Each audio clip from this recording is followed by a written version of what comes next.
Thank you, Mr. Chairman. Thank you, Secretary, for being here again. On page 9, and I heard you state, I know, and I appreciate the fact that you didn't read this. It was a lengthy presentation, but thank you for taking the time to put it together.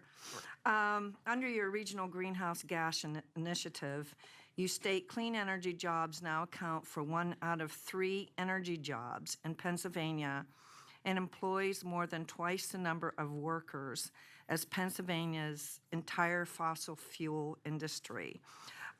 Is that, do you have a list somewhere, labor and industry have a list somewhere where we can see how you actually target what jobs, I'm assuming you're saying solar and wind versus how did you compile all the jobs in the fossil fuel industry? Is there somewhere that we can actually see a list of where you've listed one versus the other? Sure, that comes out of actually Environmental Entrepreneurs report, and I believe it's clean energy jobs in terms of the renewables that you cited, as well as energy efficiency kinds of work as well. It didn't come from labor and industry here in Pennsylvania? I don't know off the top of my head what the basis of the E2 report was, but that's information we can certainly get for you. What was the name of the organization? It's, I believe, Environmental Entrepreneurs. It's e2.org is the website. And that was just for Pennsylvania? Yes. It's actually, there's a footnote there that will take you right to the link for the report.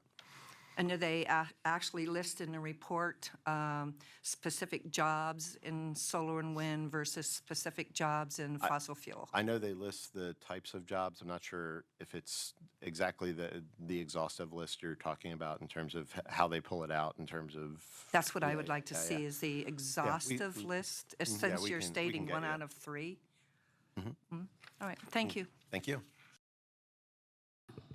Thank you, Mr. Chairman. Thank you, gentlemen, for being here. And I'd like to go on record saying that I strongly object to some of the comments made about the people who oppose your opinions.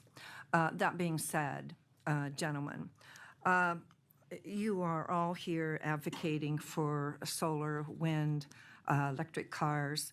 I've read just recently about the expense of recycling wind turbines out west. And it was the article that I read said that for each turbine, it can cost approximately $300,000 to recycle. And from what I understand, the life cycle of a solar panel or a wind turbine is approximately 20 years.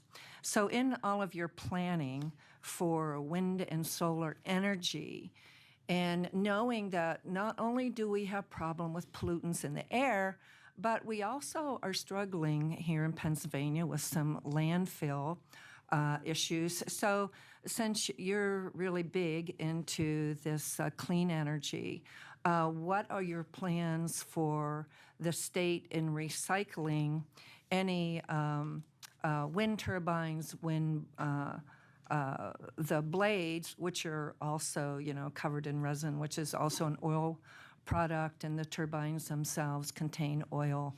Solar panels are manufactured with a lot of toxic chemicals, and that there's also a lot of hazardous waste in fuel cells.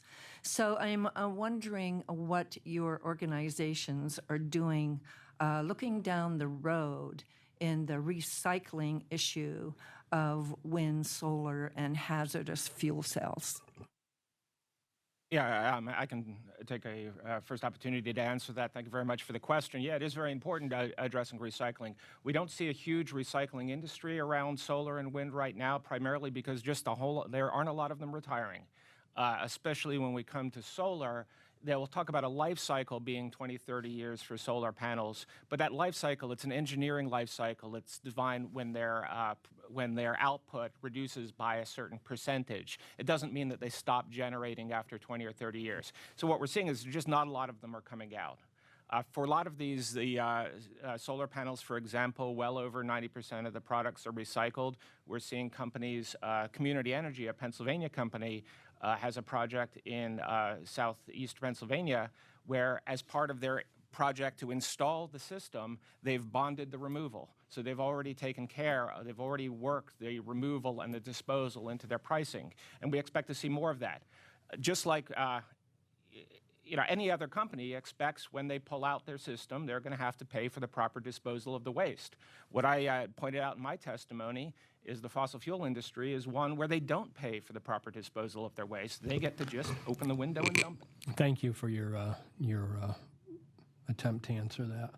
I would like a response on recycling the turbine blades and the hazardous fuel cells, but I guess I'm out of time. Thank you, Mr. Chairman. Thank you, Representative Rapp.